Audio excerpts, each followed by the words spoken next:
नमस्कार दर्शकों, आप देख रहे हैं दूरदर्शन मध्य प्रदेश और दूरदर्शन मध्य प्रदेश के सौजन्य से कार्यक्रम नमस्कार एमपी में आप सभी का स्वागत है। हमारा कार्यक्रम सजीव फोन इन है और आप हमसे जुड़ सकते हैं टेलीफोन के माध्यम से। मैं हूं डॉक्टर तपस्या।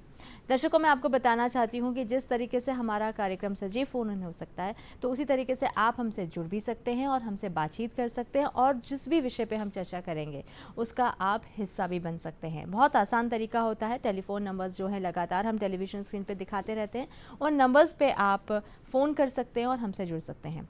दर्शकों, मैं आपको बताना चाहती हूँ कि जिस तरीके से सबसे पहले तो आपको मैं नए साल की शुभकामनाएं देना चाहूँगी, क्योंकि 2023 में पहली बार मैं आपसे मिल रही हूँ आज स्क्रीन पर। तो आप सभी को नए वर्ष की ढेर सारी शुभकामनाएं। इसी के साथ में मैं, जैसे कि बहुत सारे दिवस होते हैं जिस पे हम चर्चा करते हैं, मनाते हैं, लेकिन क्या आप जानते हैं कि कुछ ऐसे दिवस भी हैं जिसके बारे में हम नहीं जानते हैं। जैसे कि मैं बताना चाहूँगी, आज यानी कि 5 तारीख को 5 जनवरी जो होता है वो डेडिकेटेड होता है पक्षियों के लिए, यानी कि राष्ट्रीय पक्षी दिवस जो है आज के दिन हम मनाते हैं। बहुत ख़ास है और इस पर हम बातचीत जो करेंगे, जो चर्चा करेंगे, वो भी हम ऐसे व्यक्ति से करने वाले हैं। मैं बताना चाहूँगी आज जो हमारे साथ जुड़ेंगे वो हैं धर्मेंद्र शाह जी, जो पिछले 30 सालों से पक्षियों के लिए काम कर रहे हैं। जान के बड़ा आश्चर्य होता है, लेकिन हम जब उनसे बातचीत करेंगे तो और भी आश्चर्यचकित हो जाएंगे कि वो किस तरीके से उनकी भावनाओं को भी समझते हैं। इन सब पे हम बात करेंगे और इसी के साथ में हमारे साथ एक ऐसी शख्सियत भी जुड़ी हैं जो कि काम करती हैं मानसिक दिव्यांगता के जो लोग होते हैं उनके ऊपर। जब हम बात करते हैं डिसेबिलिटी की, तो वो डिस को हटा के एबिलिटी पे काम करती हैं। तो ऐसे ही काम कर रही हैं 30 सालों से। हमारे बीच में उपस्थित हैं उषा उपाध्याय जी, हम इनसे भी चर्चा करेंगे, लेकिन उससे पहले आज की जो हम तिथि है उस पर हम नज़र डालते हैं। विक्रम संवत 2079 शुक्ल पक्ष की चतुर्दशी है, दिन है गुरुवार, तारीख है 5 जनवरी 2023। इसी के साथ में इतिहास कुछ ऐसे कलम के कुछ ऐसे छाप छोड़ देता है जिसको आज हम याद करते हैं और याद करना भी चाहिए। तो आज के दिन में क्या कुछ खास हुआ था, आइए हम उस पर नज़र डालते हैं। 1671 की अगर मैं बात करती हूँ तो छत्रपति शिवाजी महाराज ने मुगलों से सलहर क्षेत्र को अपने कब्जे में किया था। इसी के साथ में मैं अगर आज की बात करती हूँ, 1957 की बात करती हूँ तो केंद्रीय बिक्री पर अधिनियम प्रभाव में आया था। और इसी के साथ अगर मैं आज जन्म की बात करती हूँ तो दीपिका पादुकोण का जन्म भी आज ही के दिन यानी कि 1986 में भारतीय अभिनेत्री जो हैं जिन्होंने कई सारी फिल्में हमको दी हैं, उनका भी आज जन्मदिन है। ये तो इतिहास में हमने कुछ खास आपके पन्नों से लेकर हम आपके बीच में आए थे, लेकिन उसी के साथ में हम कहते हैं कि विचारों की गणना जो होती है वो बहुत ज़रूरी होता है कि हम कैसे विचार संजो कर रखते हैं और कैसे विचार हम उत्पन्न करते हैं और फिर हम उसको इम्प्लीमेंट कैसे करते हैं। तो अगर मैं बात करती हूँ विचारों की, तो खुद के जो विचार होते हैं उसका समावेश होता है जो हम विचार पढ़ते हैं महान पुरुषों के। तो आज मैं आपके सामने पेश करने वाली हूँ विचार में जो कि स्वामी विवेकानंद जी का है। उन्होंने क्या कुछ खास विचार हमारे लिए दिया था। यदि आप वास्तव में अपना जीवन बदलना चाहते हैं तो हर दिन अपनी कमियों को दूर करने का प्रयास करें। कितनी अच्छी बात स्वामी विवेकानंद ने कही और हम सब उनको पढ़ते हैं। अगर हम वाकई कुछ बदलाव चाहते हैं तो सबसे पहले हमारे अंदर जो कमियां हैं, हमेशा हम दूसरों की कमियों को देखते हैं, तो सबसे पहले हम खुद की कमियों पर नज़र डालेंगे और उसको नज़र डाल के ख़त्म भी करना, ये बहुत महत्वपूर्ण है। तो इस विचार को हम लेकर आगे बढ़ेंगे, क्योंकि अब हम जो बातचीत करने वाले हैं, जैसे कि मैंने शुरुआत में भी आपको बताया था कि आज जो है राष्ट्रीय पक्षी दिवस है और उस पर बातचीत करने के लिए हमारे बीच में मौजूद हैं धर्मेंद्र शाह जी, और इसी के साथ में मानसिक दिव्यांगता पे बात करने के लिए उषा उपाध्याय जी। हम आप दोनों का स्वागत करते हैं हमारे कार्यक्रम नमस्कार है।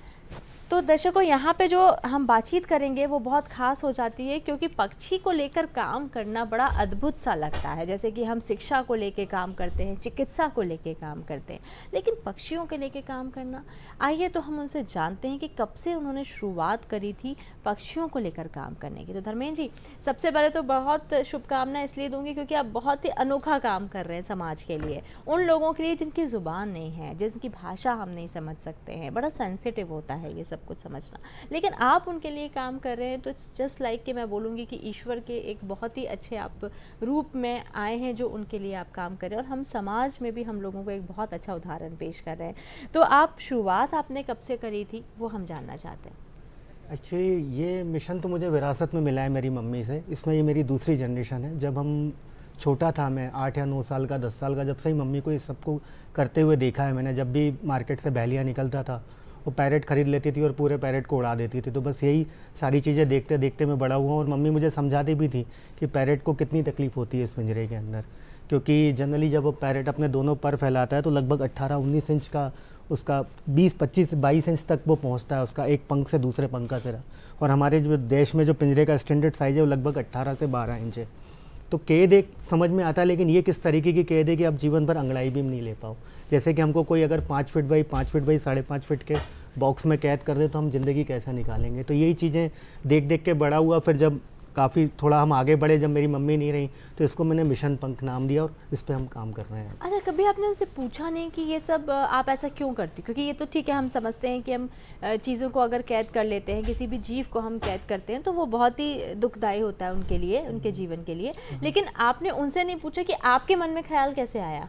नहीं, एक्चुअली मम्मी को शुरू से ही लगाव था पक्षियों से। उनके लिए मैं सबसे होश संभाला, मैंने यही देखा कि कभी दाना रखना, पानी रखना, और पिंजरे से पता नहीं क्यों उनकी पीड़ा थी, जो भी थी वो बहुत समझती थी, उस पैरेट के दर्द को बहुत अच्छे से समझती थी। तो कई बार मैंने पूछा भी तो वो यही बोलती थी कि कुछ चीज़ें हमारे यहाँ एजुकेशन दी ही नहीं गई है, हमारे यहाँ समझाया ही नहीं गया है, क्योंकि उस पर ना कोई चैप्टर है ना कुछ है पिंजरे के ऊपर। मतलब एक अछूता सब्जेक्ट है, इस सब्जेक्ट पे कभी काम भी नहीं हुआ है, ना कभी सोचा गया है। तो बस इसीलिए वो मुझे सिखाती थी और उसके बाद फिर हम लोग करते रहे इसके। और आज हमारे पूरे देश में लगभग 8 से 9 शहरों में हमारा ये मिशन चल रहा है। बहुत बढ़िया, बहुत ही बढ़िया। और मुझे लगता है कि इस तरीके की भाषाओं को समझना भी ज़रूरी होता है, जिनकी जो बोल नहीं सकते हैं उनकी भाषा को समझना बहुत ज़रूरी है। इसी के साथ में उषा उपाध्याय जी हमारे साथ जो जुड़ी हैं। आप इतना कुछ मानसिक दिव्यांगता के लिए काम कर रही हैं लगातार 30 सालों से, तो मैं ये जानना चाहूँगी आपके मन में कैसे आया कि मैं इन लोगों के लिए काम करूं? क्योंकि बहुत मुश्किल होता है, हम अच्छी चीज़ों के लिए काम करते हैं तो हमारे लिए बहुत रास्ते खुल जाते हैं, बहुत इजी टू गो होता है, बट ऐसे लोगों के लिए काम करना जिनको समझाना ही थोड़ा मुश्किल हो जाता है। तो आपके मन में कैसे ख्याल आया कि मैं इस सेक्टर में काम करूं? 1992 में मैंने मनोविज्ञान से एमए किया हुआ था। उसी समय मेरी एक स्टूडेंट थी जो मेरी केस स्टडी बनी थी, वो मानसिक दिव्यांगता से ग्रसित थी और उनके साथ मैंने काम करना शुरू किया था। तब मैं उनके माता पिता की जो भावनाएं थी, उनका जो दर्द था, मैं उनको समझती थी। जब उनका इंटरव्यू लेने जाती थी, जब मैं उनसे बात करती थी, तो कई बार लगता था कि उनके अंदर कितनी पीड़ा है। वो अपने बच्चे के बारे में किसी से चर्चा नहीं कर सकते, उसको किसी के सामने नहीं ला सकते। ये एक ऐसा विषय था, और ये सन 92 की बात है। तब इतनी अवेयरनेस भी नहीं थी, अब तो काफ़ी अवेयरनेस बढ़ी है, पर उस समय कोई इतनी अवेयरनेस नहीं थी। तो तब मुझे लगता था कि ये एक ऐसा विषय है कि जिसको समाज के सामने लाना चाहिए, और इनकी कुछ योग्यताएं भी है जिनको दिखाना चाहिए कि ये भी कुछ कर सकते हैं। तो जैसे आप जानती हैं कि हम इनको कहते हैं डिसेबल्ड, जबकि हम डिसेबल्ड में से डिस हटा दें तो वो एबल्ड, मतलब कहीं ना कहीं उनकी योग्यता, क्षमताएं उस शब्द के साथ जुड़ी हुई हैं। तो ज़रूरी नहीं है कि वो मानसिक रूप से पूरी तरह से सक्षम है, पर मानसिक रूप से सक्षम ना होते हुए भी बहुत सारी चीज़ें वो जानते हैं। कुछ चीज़ें हमारे सेंसेस से, कुछ चीज़ें हमारे टच से, वो बहुत सारी चीज़ें समझते हैं, और हमारी भावनाओं को भी, हमारे छूने के तरीके से भी वो समझ जाते हैं कि हम उनके साथ किस तरह का व्यवहार कर रहे हैं। हम प्यार से बात कर रहे हैं, गुस्से में बात कर रहे हैं, तो उनके अंदर भी दिल है, सब चीज़ है, समझ सकते हैं। तो हम क्यों ना उनको लेके कुछ ऐसे वातावरण को तैयार करें जिससे कि समाज में उनकी उनको एक स्थान मिले। पहले समाज से पहले उनको परिवार में स्थान मिले, फिर समाज में स्थान मिले। तो उसके लिए हमने काम शुरू किया था। तो मैंने इसी विषय पे अपनी पढ़ाई शुरू की, और इस विषय में पढ़ाई करते करते मैंने बहुत सारी इनके अलग अलग पहलुओं को जाना, और इनके साथ काफ़ी सारा प्रैक्टिकल वर्क किया। तब समझ में आया कि इनके हर व्यक्ति अपने आप में अलग होते हुए भी हर व्यक्ति में कुछ न कुछ क्षमताएं हैं, कुछ योग्यताएं हैं। और यदि हम उन योग्यताओं को पकड़ के, देखिए ना, कई हम सामान्य व्यक्ति हैं, हमारे अंदर भी बहुत सारी कमियां हैं, पर यदि हम उन कमियों को छोड़ें और हमारी योग्यताओं को पकड़ें तो हम बहुत सारी चीज़ें कर सकते हैं। तो ऐसे ही मानसिक दिव्यांग व्यक्तियों की जो योग्यताएं थी, क्षमताएं थी, मैंने उनको जानने की कोशिश की और उसको पकड़ के काम करना शुरू किया। तो मैंने देखा कि मेरे साथ जिन बच्चों ने काम किया, जो वयस्कों ने काम किया, मैंने उनको खेल के मैदान से उनको नेशनल और इंटरनेशनल लेवल तक पहुंचाया। वाह। वो इंटरनेशनल लेवल में गोल्ड मेडल जीत कर आए। तो फिर जब लगा कि नहीं, असंभव कुछ नहीं है, यदि हम दिल लगा के और एक अच्छे पूरे भाव के साथ इनके काम करें तो संभव, हर चीज संभव हो सकती है। बिल्कुल, वो भी हर हमारे से- ही बीच बीच का एक हिस्सा है समाज और का। देखिए ना, आप हम इतना जल्दी इंटरनेशनल तक नहीं जा सकते, पर वो पहुंच गए और वो करके आए, वहाँ बिल्कुल। उन्होंने लेकिन अपना हम सबका दिखाया। सहयोग, पर सहयोग की बिल्कुल। जरूरत है जी। इसी के साथ में हमारे कॉलर हमारे साथ जुड़ गए हैं, डॉक्टर प्रदीप साहू हैं भोपाल से। हम आपका स्वागत करते हैं, प्रश्न कीजिए। जी जी जी डॉक्टर तपस्या, सबसे पहले आप सभी को नव वर्ष की हार्दिक शुभकामनाएं। आपको भी बहुत सारी शुभकामनाएं प्रदीप जी। जी जी, पहले साहब आपसे प्रश्न है कि पक्षियों पर बात कर रहे हैं, पक्षियों का जो साइंस होता है वो ऑर्निथोलॉजी कहलाता है, जहाँ तक मुझे नॉलेज। तो एक तो ये बताया कि डॉक्टर सलीम अली जिनको पक्षियों पर काम करने के लिए अवार्ड मिला था, तो उन्होंने क्या काम किया था। और दूसरा ये है कि पक्षी जो कि मुक्त आकाश में विचरण ज्यादा पसंद करते हैं, तो इन्होंने किस तरह से उनकी केयर की, और अलग अलग पक्षियों पे इनके क्या क्या अनुभव है। जैसे तोता है ग्रीन कलर का होता है, उसकी बोली कुछ होती है, कोयल मीठा बोलती है, वो क्या मैसेज देती है, तो अलग अलग पक्षियों से इन्होंने क्या सीखा, एक तो ये बताएं। और दूसरा प्रश्न मेरा मैडम से है कि जो मानसिक विकलांगता है, ये शारीरिक विकलांगता से शुरू होती है कि मानसिक विकलांगता से शारीरिक विकलांगता की ओर जाते हैं, और मानसिक विकलांगता का मेन रीजन क्या, बताइए प्लीज। जी जी, बहुत जी, अच्छा प्रश्न है आपका। तो सबसे पहले उषा जी, मैं आप ही से जानना चाहूंगी कि मानसिक विकलांगता से शारीरिक विकलांगता आती है, शारीरिक से मानसिक आती है? ये बहुत अनोखा प्रश्न ये है। दोनों चीजें अलग अलग है। कई बार ये दोनों चीजें एक ही व्यक्ति में भी हो सकती है। मानसिक विकलांगता जब हम कहते हैं तो ये जन्म के समय से लेके 18 वर्ष की उम्र तक कभी भी हो सकती है, और इसके बहुत सारे कारण होते हैं। जन्म के समय जो डिलीवरी के समय कुछ रिस्क हो जाते हैं, उससे भी हो सकती है, या फिर न्यूट्रिशन की कमी है उसकी वजह से भी हो सकती है, या उनकी माता को कोई पहले से ब्लड प्रेशर या थायराइड्स वगैरह की कोई प्रॉब्लम है, उससे भी हो सकती है। तो इसके बहुत सारे अलग अलग कारण हैं। और जैसे आप कहते हैं कि मानसिक विकलांगता से शारीरिक विकलांगता या शारीरिक विकलांगता से मानसिक विकलांगता, तो ये दोनों अलग चीज़ हैं। मानसिक विकलांगता के साथ यदि दूसरी भी डिसेबिलिटी आ सकती है जन्म के समय या 18 वर्ष की उम्र में, और शारीरिक विकलांगता जन्म के समय भी आ सकती है, या किसी एक्सीडेंट से या किसी चोट लगने से भी आ सकती है, पर ये दोनों भी साथ में हो सकती है या अलग अलग भी हो सकती है। जी जी, बहुत अच्छी बात है। जी, आपसे जो प्रश्न था। एक्चुअली हम लोगों ने सिर्फ पैरेट के ऊपर ही काम किया है, और दूसरे 10 पक्षी पे हमारा नहीं है फोकस, क्योंकि पैरेट में ही इतना काम है कि उससे अलावा स्पेस ही नहीं है हमारे पास। तो पैरेट्स में हम लोग अलेक्जेंडर पैरेट पे काम कर रहे हैं। अलेक्जेंडर पैरेट वो होता है जिसको हम हिंदी भाषा में कंठी तोता बोलते हैं, जिसके गले पे एक रेड कलर की और ग्रीन कलर की पट्टी होती है। उसकी जो मतलब वो ऑलमोस्ट ख़त्म होने पे कगार पे उसकी जो नस्ल है, उसी के लिए हम लोग काम कर रहे हैं। बाकी पैरेट में लगभग 12 से 15 प्रजाति हैं, बल्कि और भी ज़्यादा है उस पर, जिसमें देसी तोता, टुइयाँ, ये सब शब्द हैं हम लोग बोलते हैं। और मेन हमारा जो फोकस है वो अलेक्जेंडर पैरेट के ऊपर है। बिल्कुल। और उनका ये भी प्रश्न था कि जो बहुत सारे तमाम अलग अलग पक्षी हैं, जैसे कोयल है, कौवा, तो सबकी भाषा अलग अलग होती है? सबकी भाषा अलग अलग है, हर पक्षी की अपनी भाषा अलग है। इवन जो पैरेट में जो 15-20 नस्लें हैं, उनकी सबकी अपनी अपनी एक भाषा अलग अलग। बिल्कुल। जैसे कि आपने बताया था कि आप सेकेंड जनरेशन है जो आप इसको आगे कर रहे हैं, आप पक्षियों को संरक्षण के लिए काम, तो आपके परिवार में जो अब थर्ड जनरेशन है वो उसको कैसे लेती है? मतलब वो उसमें इंटरेस्ट लेती है कि उसको लगता है कि नहीं ये तो ऐसा काम है कि जो हम नहीं कर सकते हैं? क्या उनका नज़रिया रहता है इस काम को लेकर? नहीं, बिल्कुल पॉजिटिव नज़रिया है। और वो जैसे मैं बचपन में से देख के यही बड़ा हुआ हूँ मम्मी का काम, उसी तरीके से वो भी आगे बढ़े हुए हैं, और उतना ही जितना हम इंटरेस्ट लेते हैं उतना ही वो बच्चे भी हमारे इंटरेस्ट लेते हैं इस चीज़ों में। बिल्कुल बिल्कुल। उषा जी, डिसेबिलिटी के बारे में आपने जिस तरीके से बताया कि डिस को हटा दो, एबल पे काम करो, आपने किया, नेशनल अवार्ड दिलवा दिए। अगर मैं और भी विस्तार से जानना चाहूँ उस भाषा में जो कि हमारे दर्शक सुन रहे हैं, डिसेबिलिटी यानी कि विकलांगता या दिव्यांगता जिसे हम बोलते हैं, तो उसको आप कैसे समझाना चाहेंगी? देखिए, दिव्यांगता में भी अभी जो हमारा PWD एक्ट 2016 आया है, उसमें दिव्यांगता को 21 प्रकारों में अलग अलग तरह से बांट दिया गया है। पहले जब हमारा RCI एक्ट था या दूसरा PWD एक्ट था, तब उनको 7 प्रकार में बांटा गया था। अब हर चीज़, हर दिव्यांगता को अलग अलग बांट दिया है। जैसे मैं मानसिक दिव्यांगता पे काम करती हूँ, तो मानसिक दिव्यांगता को एक विकासात्मक दिव्यांगता बताया है, और उसको भी 4 अलग अलग उसमें बांट दिया है। कि जैसे आप देखते हैं आजकल की स्कूल में बच्चे हैं, स्कूल जा रहे हैं, सब चीज़ नॉर्मल कर रहे हैं, पर क्लासरूम में कॉपी में अच्छे से लिख नहीं पाते हैं, या अच्छे से कैलकुलेशंस नहीं कर पाते हैं, या फिर उनका जो ए लिखने का तरीका है वो ए उल्टा लिख देते हैं, तो ये एक लर्निंग डिसेबिलिटी में आ जाता है। तो ये भी एक दिव्यांगता ही का ही प्रकार है। तो इस तरह से अलग अलग तरह की दिव्यांगता को अलग अलग तरीके से स्पेसिफाई किया हुआ है, और हम जब पता कर लेते हैं कि इस व्यक्ति को इसी तरह की दिव्यांगता है, तो उस दिव्यांगता को फोकस करके यदि हम काम अपना शुरू करते हैं तो हमको बहुत पॉजिटिव रिजल्ट मिलते हैं। और वो भी खास तब जब हम छोटी उम्र से समझ जाते हैं कि हाँ, इसमें कहीं कोई कमी है या इसके डिले माइलस्टोन है, इसमें कोई देरी हो रही है इसके विकास में।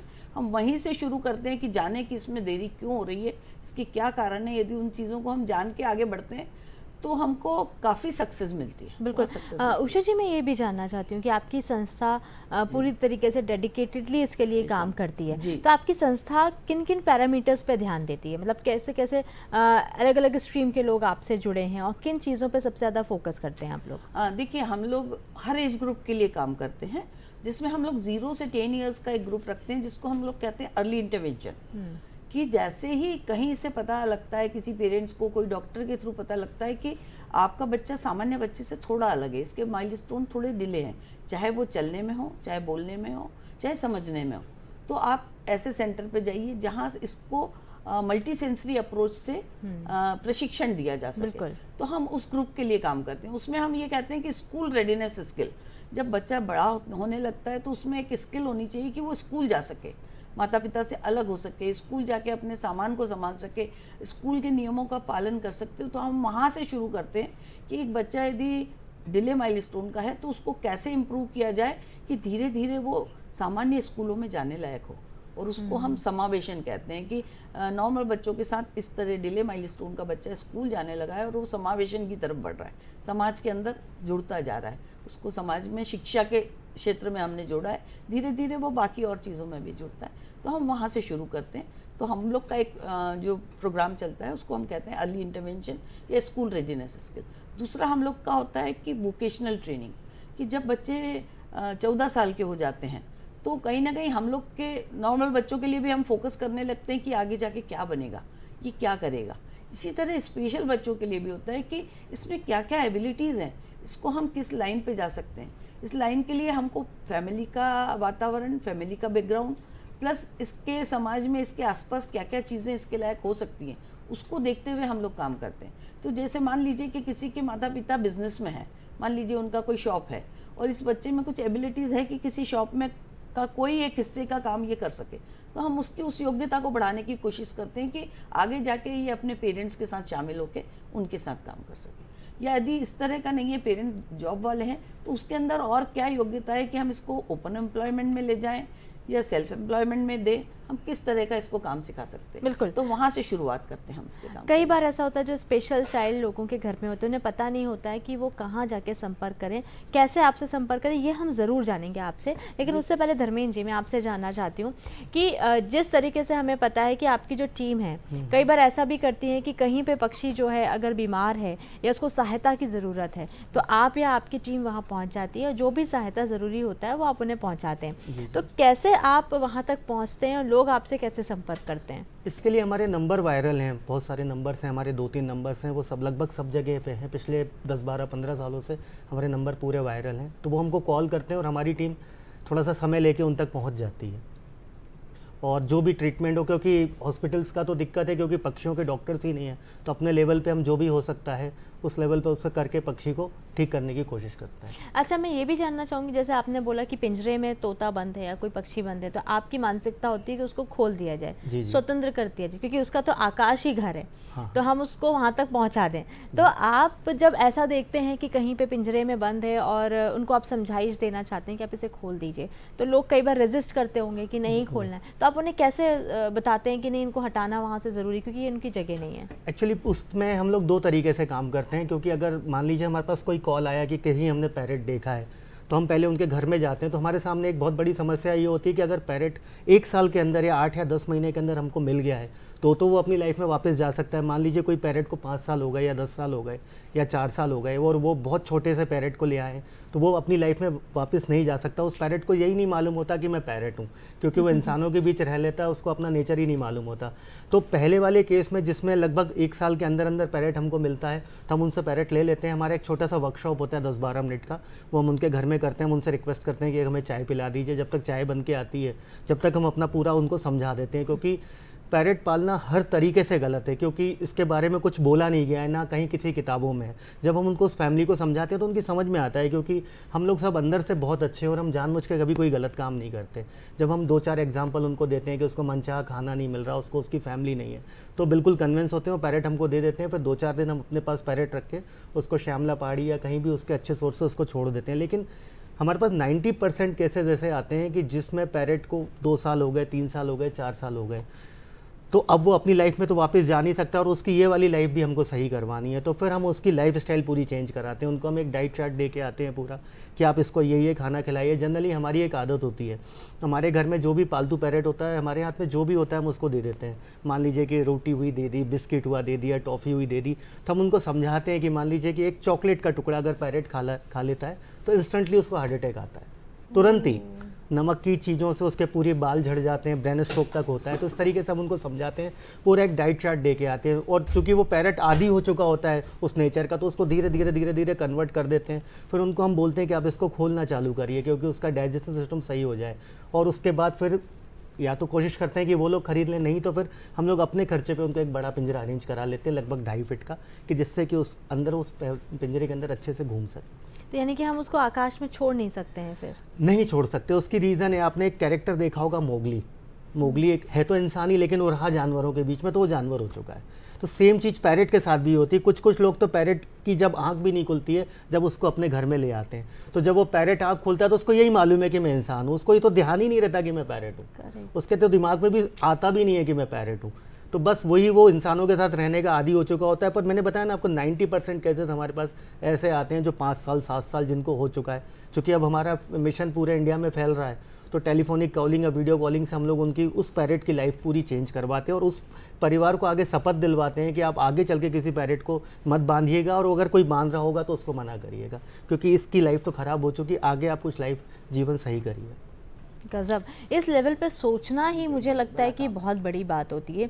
जैसे कि मैं आपसे पूछ रही थी अभी इससे पहले, जो मेरा प्रश्न था कि जिसमें लोगों के घर में मान लीजिए ऐसा कोई स्पेशल चाइल्ड हो रहा है तो होता है, तो उनको नहीं पता होता है कहाँ जाना। पहली बात तो वो बहुत टाइम तक समझ ही नहीं पाते हैं, समझते हैं तो उन्हें पता नहीं होता जाना कहाँ है। तो इमीडिएटली अगर उनको ऐसा पता चलता है तो कहाँ जाना चाहिए? हम सिर्फ ये नहीं कहेंगे कि आप ही के पास है, ऐसे बहुत सारे तमाम जगह होती हैं जहाँ वो जा सके, बस सही जगह पहुँचना इंपॉर्टेंट है। तो कैसे वो एनालिसिस करें इसका? आजकल जिला अस्पताल या बड़े हॉस्पिटल्स में भी एक इसका एजुकेशन, स्पेशल एजुकेशन का एक डिपार्टमेंट हो गया है, या हमारे जिला अस्पताल में एक समर्पण केंद्र हो गया है।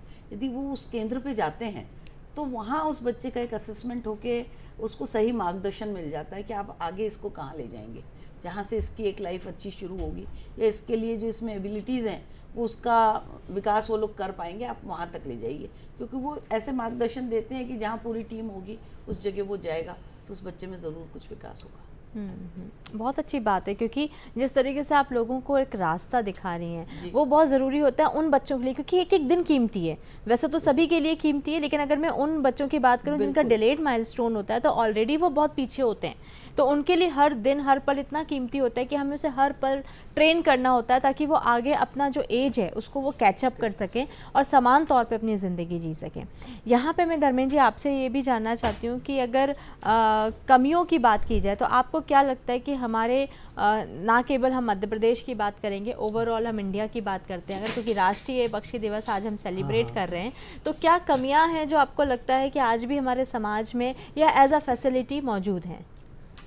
कमियों की अगर मैं बात करूं तो कमियां तो खैर हमारे देश में नहीं है, हम लोग बहुत आगे हैं। आज हमारा देश मंगल पे पहुंच चुका है। दूसरी कंट्रीज़ जो जिसमें यूएसए जैसी कंट्री है वो सिर्फ चांद तक ही पहुंच पाई है और हम लोग मंगल तक पहुंच गए हैं। लेकिन अगर हम उसकी बात करें पक्षियों की, तो पता नहीं क्यों शासन प्रशासन सब ने ही उनके साथ एक सौतेला सा व्यवहार किया है। हमारे देश में सिर्फ एक ही पक्षियों का अस्पताल है जो कि चांदनी चौक दिल्ली में है। सोचिए हमने उनको अपने आप से कितना अलग रखा हुआ है। जानवरों के अस्पताल हैं पर उसमें भी पक्षियों की किसी भी तरह की कोई फैसिलिटी नहीं है। कई बार जब हम परेशान होते हैं तो हमारे दिमाग में यही आता है, इतना बड़ा हमारा देश 135 करोड़ की आबादी वाला और सिर्फ एक पक्षियों का हॉस्पिटल, उस हॉस्पिटल में भी पूरी सुविधाएं नहीं हैं। तो बस हमने एक सपना देखा है कि हम भोपाल में इंडिया का दूसरा हॉस्पिटल बनाएंगे और उसके अंदर हर तरीके की सुविधा हो। एक छोटी छोटी कंट्रीज, यूरोप में छोटी छोटी कंट्रीज़ हैं जहाँ की आबादी भी मुश्किल से 1 लाख 2 लाख या 3 लाख है, वहाँ पे 10-10 हॉस्पिटल्स हैं पक्षियों के, लेकिन हमारे देश में सिर्फ 1 हॉस्पिटल है। तो ये एक बहुत बड़ी कमी है हमारे सिस्टम में। मैं चाहूँगा कि बस ये कमी नहीं रहे, हर शहर में पक्षियों का हॉस्पिटल बने, जिससे कि वो अपना इलाज करा पाएँ और आगे की ज़िंदगियाँ जी पाएँ अच्छे से। बिल्कुल, मैं आपसे भी जानना ये भी चाहूँगी कि जब आपके सामने कोई ऐसी परिस्थिति आती है कि पक्षी बीमार होता है या आप उनको देखने जाते हैं या आपके सामने होता है, तो जब हॉस्पिटल नहीं है तो कहाँ ले जाते हैं, ये हम ज़रूर आपसे जानेंगे। लेकिन उससे पहले उषा जी, मैं आपसे जानना चाहती हूँ कि जैसे कि आपने बताया स्किल डेवलपमेंट पे भी आप लोग काम करते हैं, तो अगर मैं आपसे जानना चाहूँ कि आप लोग किस तरीके से स्किल डेवलपमेंट पे काम करते हैं, स्पेशल उन लोगों के लिए जो स्पेशल हैं, उनको लिए समाज में कैसे आप स्किल डेवलपमेंट करवाते हैं? देखिए, हर व्यक्ति में, सामान्य है या विशेष है, सब में कुछ कुछ योग्यताएं होती हैं और हम उनकी योग्यताओं का एक आकलन करते हैं तो हमें मालूम रहता है कि इस व्यक्ति में ये योग्यता है, इस काम को ये बहुत अच्छे से कर पाएगा। हम उसको लेते हुए हम उनके लिए कुछ स्किल डेवलपमेंट के कोर्सेज स्टार्ट करते हैं और उसके साथ हम उनकी स्किल को डेवलप करने की कोशिश करते हैं। कई बार किसी व्यक्ति को स्किल में आने के लिए 3 महीने का समय हो जाता है, पर कुछ विशेष व्यक्ति ऐसे भी होते हैं जिनकी दिव्यांगता थोड़ी ज़्यादा स्तर पे होती है, तो उनको सीखने में 6 महीने या 1 साल भी लग जाता है, पर वो स्किल में डेवलप हो जाते हैं। क्योंकि इन लोगों के लिए जो कोर्सेज बनाए जाते हैं उसमें कुछ उनका सिस्टम इस तरह से बनाया जाता है कि मोनोटोनस काम, रोज़ाना एक तरीके से एक जैसा काम, यदि हम कोई भी चीज़ रोज़ाना एक तरीके से एक जैसा करते हैं तो उनके एक दिमाग में एक छाप पड़ जाती है कि एक सिस्टमैटिक तरीके से मुझे यही करना है रोज़ाना, मुझे इतनी बजे यहाँ पहुँचना है, यहाँ थंब लगाना है, इसके बाद मुझे ये चीज़ उठानी है, यहाँ रखनी है, उसके बाद ये करना है, ये करना है, जाने का समय ये हो गया।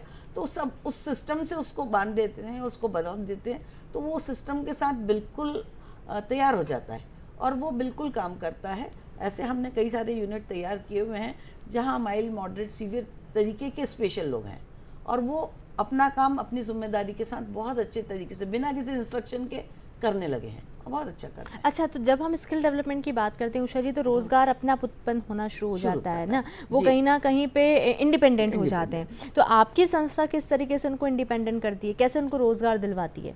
जैसे हम लोग रोजगार दिलाने के लिए, जैसे मैंने आपको बताया कि मैं मानसिक दिव्यांगता के साथ काम करती हूँ, तो कई बार इनको ओपन एम्प्लॉयमेंट में आने में दिक्कत होती है। समाज के बहुत लोग, क्योंकि हर व्यक्ति इनकी आवश्यकताओं को नहीं समझता, हर व्यक्ति इनको नहीं समझ पाता और वो बराबरी करता है अपने साथ कि मैं ऐसा करता हूँ तो ये ऐसा क्यों नहीं करता, या मैं इस बात को इस तरीके से समझ लेता हूँ तो ये क्यों नहीं समझ पाता, तो वहाँ दिक्कत आती है। तो यहाँ हम लोग बात करते हैं तो इन लोगों के लिए शेल्टर वर्कशॉप एक शेल्टर है जिसमें इनके लिए जो इनको समझने वाले लोग हैं, जैसे स्पेशल एजुकेटर की टीम है या इनके जो केयर टेकर हैं, वो सब इस डिसेबिलिटी के लोगों को जानते हैं कि इनका कभी कभी मूड भी चेंज हो सकता है, कभी वायलेंट भी हो सकते हैं, कभी और भी तरह की तो उनको कैसे संभालना है और संभालते हुए इनको कैसे काम करना है। तो इस तरह के शेल्टर वर्कशॉप में बहुत तरह के ऐसे काम हैं जो इनसे कराए जा सकते हैं। पैकिंग यूनिट है, पेपर बैग्स बनना है, दिया यूनिट्स है, बहुत सारी ऐसी यूनिट्स हैं जो काम करती हैं और ये लोग उससे प्रोडक्शन इतना अच्छा दे पाते हैं और बहुत तेज़ी से। इनकी एक विशेष गुण भी होता है इन लोगों में कि देखिए ना, हम लोग कई बार अपने काम से कभी कभी मन नहीं होता है तो बैठ जाते हैं, चाय पीने में समय लगा देते हैं, पर इनको यदि एक जिम्मेदारी दी है कि ये काम आपको पूरा करना है तो उस समय शायद उनका लंच का समय भी आ जाए तो वो छोड़ देते हैं कि नहीं, मुझे काम पूरा करना है। अच्छा, उस ईमानदारी के साथ, उतनी कर्मठता के साथ ये लोग काम करते हैं, तो ये लोग बहुत अच्छा काम कर सकते हैं। अच्छा, ये जो बदलाव है, सोच में जो बदलाव है, आपको क्या लगता है शुरुआत कहाँ से होनी चाहिए? इस सोच उन लोगों के लिए जो खासकर मानसिक दिव्यांग हैं, उन लोगों के लिए हमारी सोच परिवर्तन सबसे पहले इम्पोर्टेंट होती है, तब हम उनके लिए काम कर पाते हैं। तो कहाँ सबसे पहले आनी चाहिए ये सबसे पहले परिवार में आनी चाहिए, परिवार में, माता पिता में, भाई बहनों में। अक्सर क्या होता है कि जब हम लोग देख लेते हैं कि हमारे घर में कोई इस तरह का एक विशेष या डिसेबल है व्यक्ति, तो हम उसको एक सोचते हैं बेकार है, ये कोई काम का नहीं है, इसके ऊपर क्यों पैसा खर्च किया जाए, इसको कोई ट्रेनिंग क्यों दी जाए या इसको किसी स्कूल में क्यों भेजा जाए, जबकि उसके लिए भी वो आवश्यक है। तो उन चीज़ों को यदि परिवार अपनी सोच को तैयार करेगा कि इसको सामाजिक समारोह में भी ले जाना है, क्योंकि हम लोग कभी भी कहीं भी जाते हैं तो हम लोग उस चीज़ों से सीखते हैं। मान लीजिए मैं किसी नई होटल में गई हूँ, वहाँ के जो मैनर्स हैं, यदि मैं पहली बार जाऊँगी तो मुझे टाइम लगेगा, पर अगली बार जाऊँगी तो मैं कुछ चीज़ें सीख चुकी होंगी। तो ऐसे ही इनको नए वातावरण में, नए लोगों के साथ हम ले जाते जाएं, लोगों से मिलवाते जाएं, तो ये लोग भी कहीं ना कहीं कुछ ग्रास्प करते हैं और सीखते हैं। तो यदि इनके लिए परिवार के बाद आस पड़ोस के बाद समाज, बिल्कुल सबको जरूर। बिल्कुल। सबसे पहले तो आपके इस संस्था को हम शुभकामनाएं देंगे, आपको देंगे जिस तरीके से आप काम कर रहे हो। अंत में हम आपसे बस बहुत ही शॉर्ट में मैसेज चाहेंगे कि आप हमारे तमाम दर्शकों को क्या मैसेज देना चाहते हैं।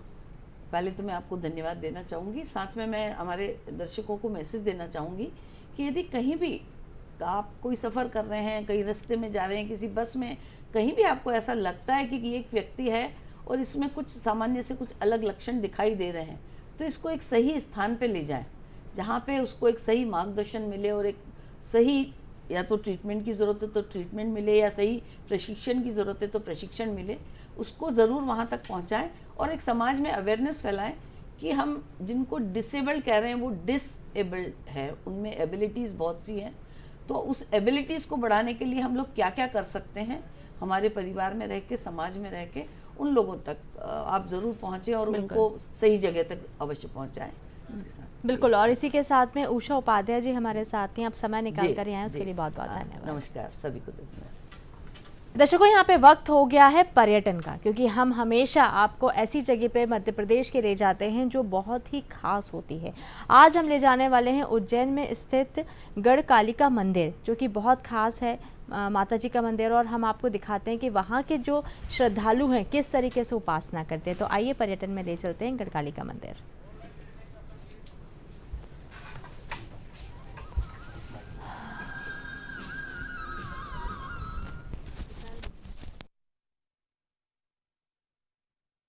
कालिदास और उज्जैन के सम्राटों की आराध्य देवी मां गढ़कालिका का ये मंदिर पुराने उज्जैन में आज भी शोभायमान है।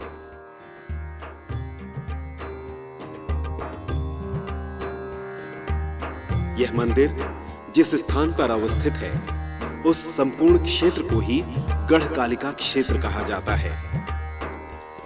महाकवि कालिदास, राजा विक्रमादित्य यहां साधनाएं करते थे। सम्राट हर्षवर्धन ने ईस्वी सन 606 में इस मंदिर का जीर्णोद्धार करवाया था। सिंदूर युक्त भव्य प्रतिमा के मस्तक पर चंद्रमा सुशोभित है तथा दाएं बाएं महालक्ष्मी व महासरस्वती की प्रतिमाएं स्थापित हैं। कहा जाता है कि उज्जैन के महाकवि कालिदास को शास्त्रों का दिव्य ज्ञान इसी मंदिर से मिला था। त्रिपुरा महात्म्य के अनुसार देश के 12 शक्तिपीठों में से यह छठा स्थान है। यह मंदिर जिस स्थान पर है वहां पुरानी अवंतिका नगरी बसी हुई थी। कालांतर में धूलकोट के कारण यह दब गई थी। गढ़ की देवी होने के कारण इनका नाम गढ़कालिका पड़ा। कालिदास की आराध्य देवी गढ़कालिका का मंदिर आज भी उज्जैन के भैरवगढ़ क्षेत्र में स्थापित है। माता का स्वरूप काफी प्रसन्नतादायक है। मूर्ति में चांदी के दांतों का भी आकर्षक प्रयोग किया गया है। माता की मूर्ति सिंदूर वर्णी है, जिसका प्रातः से ही स्नान, अभिषेक व श्रृंगार पंडितों द्वारा किया जाता है। मंदिर के अंदर गणेश जी की प्राचीन पौराणिक प्रतिमा है। सामने ही पुरातन हनुमान मंदिर है। इस मंदिर की रक्षा हनुमान जी की ये सेना 24 घंटे करती है।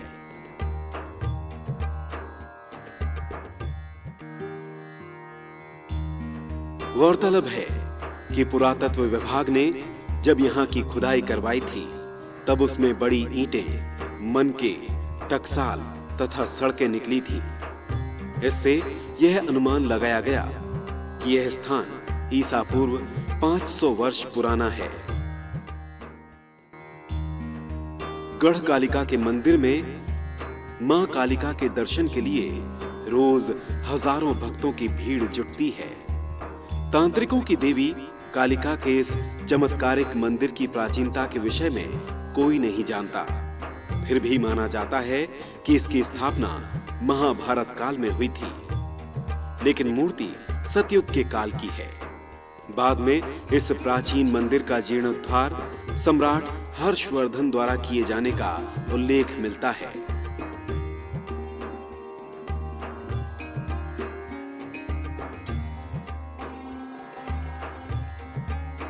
स्टेट काल में ग्वालियर के महाराजा ने इसका पुनर्निर्माण कराया। यहाँ पर नवरात्रि में लगने वाले मेले के अलावा भिन्न भिन्न मौकों पर उत्सवों और यज्ञों का आयोजन होता रहता है।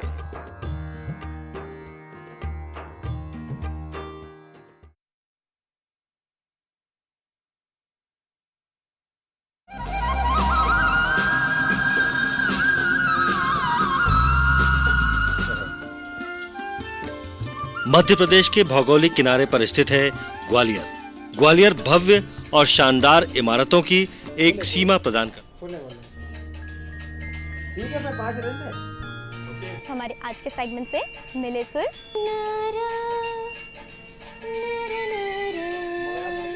आज हमने नौटंकी। हम किसी से कम नहीं में मेरी सहयोगी जीवा आपकी मुलाकात कराएगी मंदाक जी से। आपको कैसा लग रहा है यहाँ आके? मुझे बहुत खुशी हो रही है। ये जो सफलता आपने प्राप्त की है, आप उसके बारे में कुछ बताना चाहेंगे?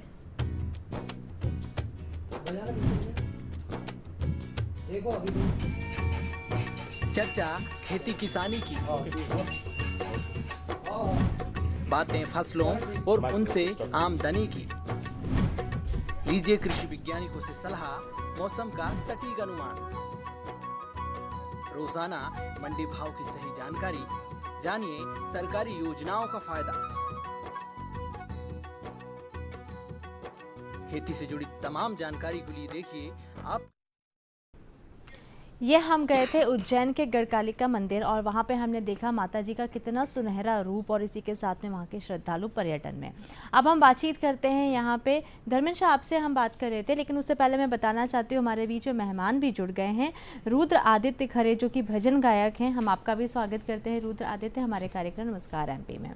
और ये बहुत ही सुंदर, बहुत ही मधुर भजन गाते हैं। हम उनसे ज़रूर भजन सुनेंगे, उनसे बातचीत करेंगे, लेकिन उससे पहले मेरा जो प्रश्न धर्मेंद्र जी आपसे था कि जब आपके सामने चुनौती आती है कि कोई पक्षी बीमार है तो आप कहाँ ले जाते? क्योंकि मंदिर वहाँ पे है नहीं, हमारे पास हॉस्पिटल नहीं है, तो आप कहाँ लेकर जाते हैं?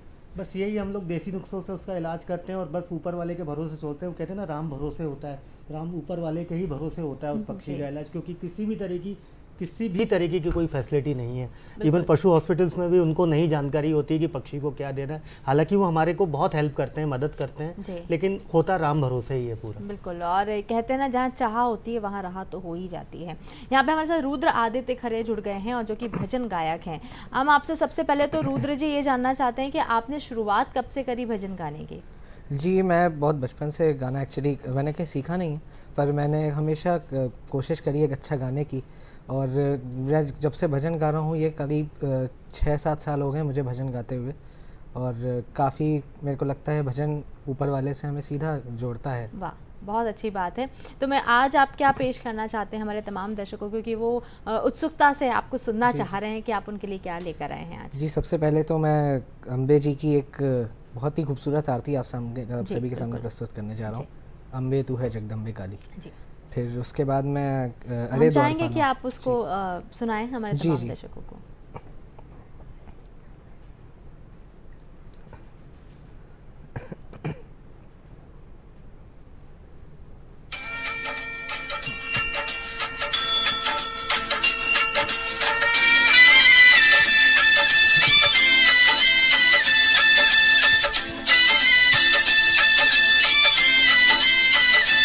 अम्बे तू है जगदम्बे काली, जय दुर्गे खप्पर वाली, तेरे ही गुण गाए भारती ओ मैया, हम सब उतारे तेरी आरती हो अम्बे।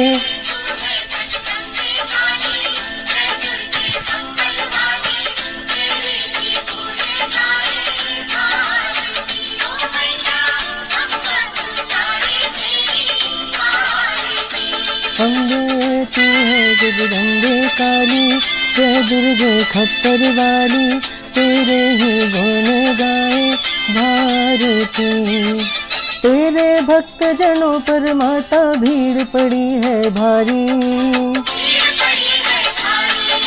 दानव दल पर टूट पड़ो माँ करके सिंह पे सवारी। तेरे भक्त भजनों पर माता भीड़ पड़ी है भारी, दानव दल पर टूट पड़ो माँ करके सिंह पे सवारी, 100 सिंहों से भी बलशाली है।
हम सब तारे तेरी आरती हो अम्बे, तू है जगदम्बे काली।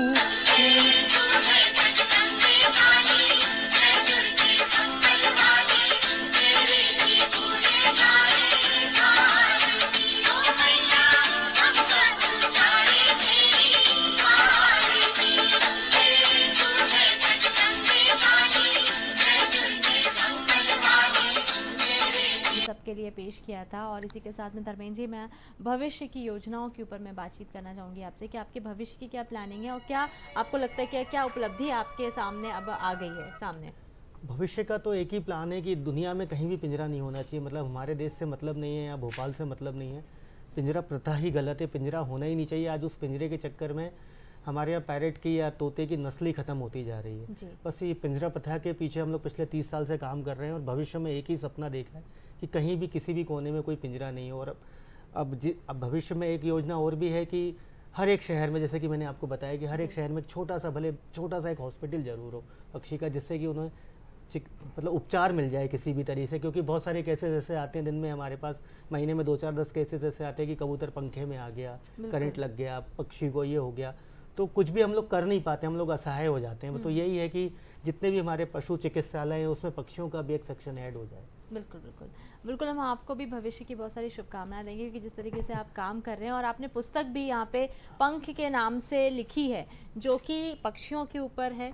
मैं यहाँ पे दिखाना चाहूँगी हमारे तमाम दर्शकों को पंख, और इसी के साथ में ये काव्य भी है जो कि पंख के नाम पर ही है, जिस पे काव्य लिखा गया। उस पर हम ज़रूर एक आध आपसे काव्य जानना चाहेंगे और उसके पीछे क्या उद्देश्य है। लेकिन उससे पहले रुद्र आदित्य जी, मैं आपसे भी जानना चाहूँगी कि कोई कृष्ण जी का कोई ऐसा भजन जो आप पेश करना चाहें हमारे दर्शकों के लिए, कोई ऐसा कृष्ण जी है? का एक बहुत ही खूबसूरत भजन मैं आप सभी के सामने प्रस्तुत करना चाहता हूँ। इसका नाम है अरे द्वारपालो। जी जी बिल्कुल, हम चाहेंगे कि आप हमारे तमाम दर्शकों को पेश करें।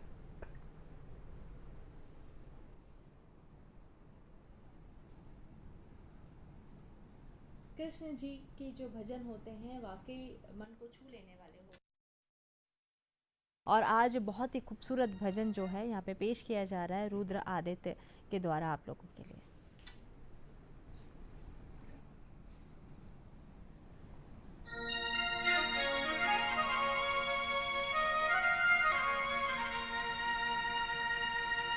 देखो देखो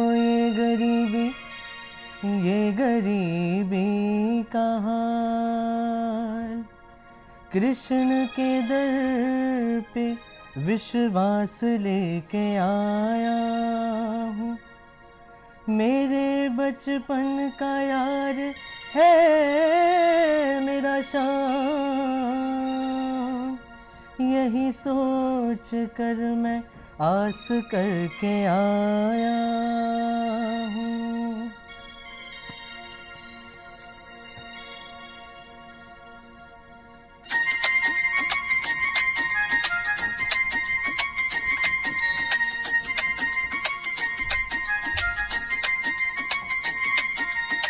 अरे द्वारपालों कन्हैया से कह दो, अरे द्वारपालों कन्हैया से कह दो कि दर पे सुदामा गरीब आ गया है, कि दर पे सुदामा गरीब आ गया है। भटकते भटकते न जाने कहाँ से, भटकते भटकते न जाने कहाँ से तुम्हारे महल के करीब आ गया है, तुम्हारे महल के करीब आ गया है। पालो कन्हैया से कह दो, अरे द्वारपालो कन्हैया से कह दो कि दर पे सुदामा गरीब आ गया है।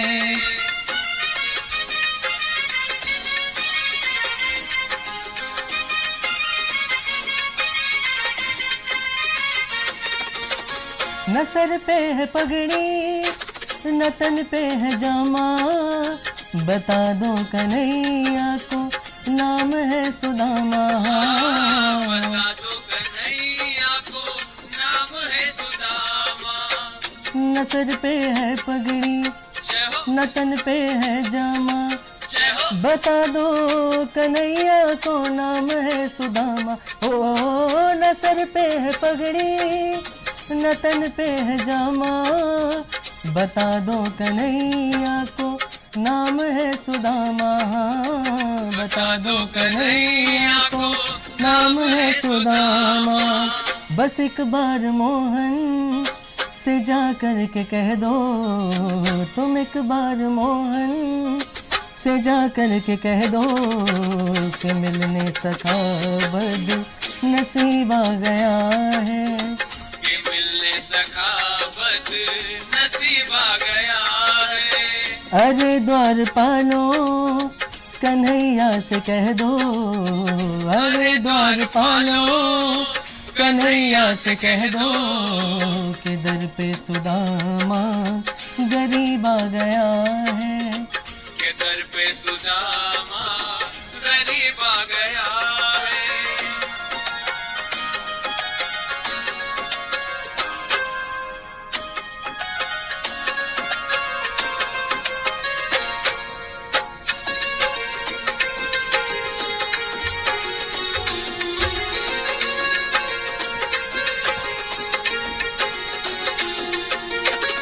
सुनते ही दौड़े चले आए मोहन, लगाया गले से सुदामा को मोहन, हाँ लगाया गले से सुदामा को मोहन। वो सुनते ही दौड़े चले आए मोहन, लगाया गले से सुदामा को मोहन।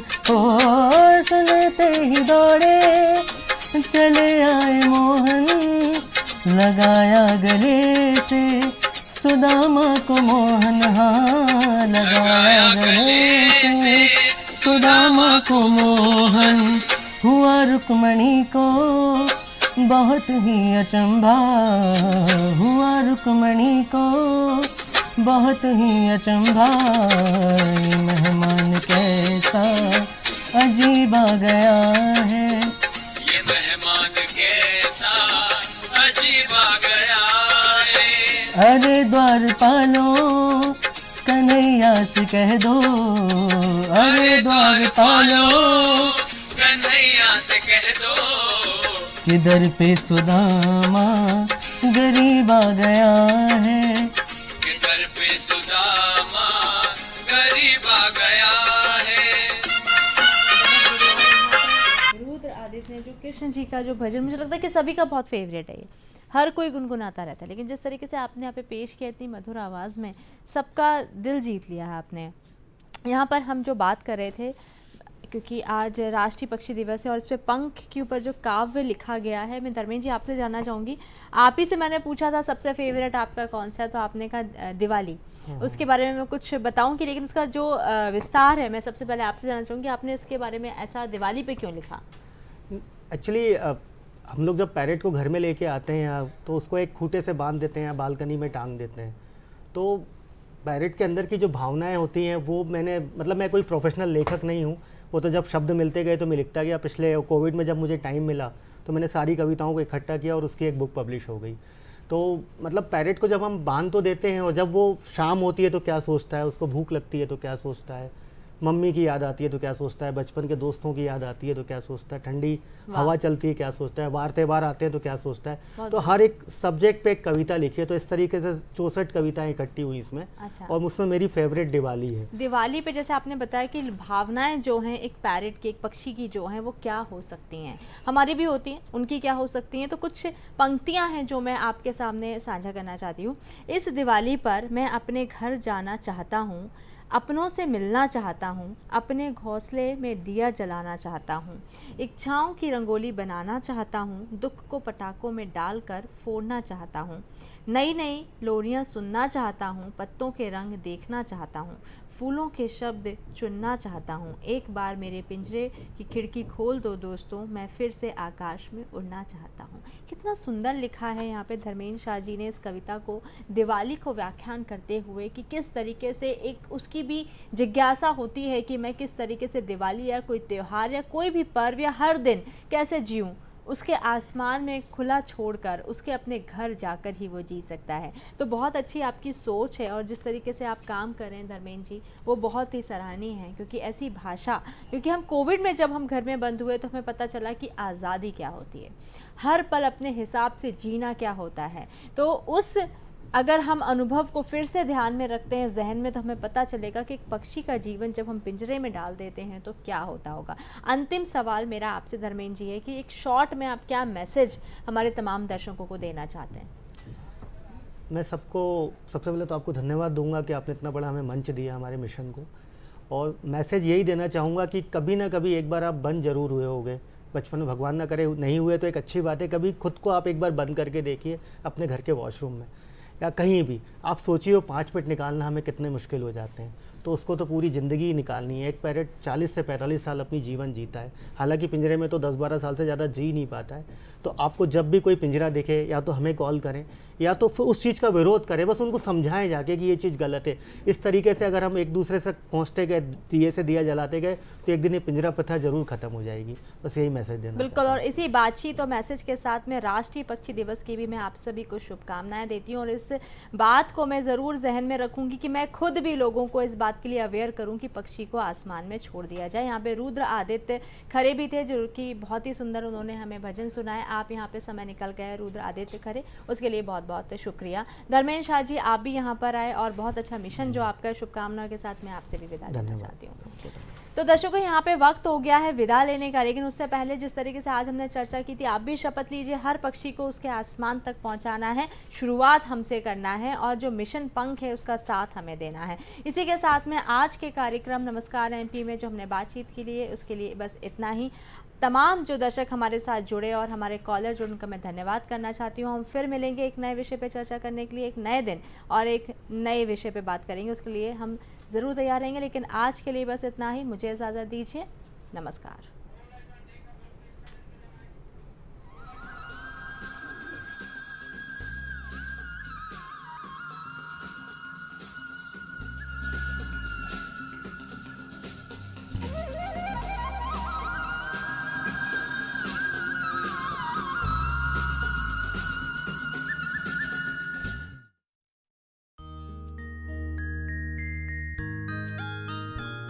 हमारे आज के सेगमेंट से मिले सुर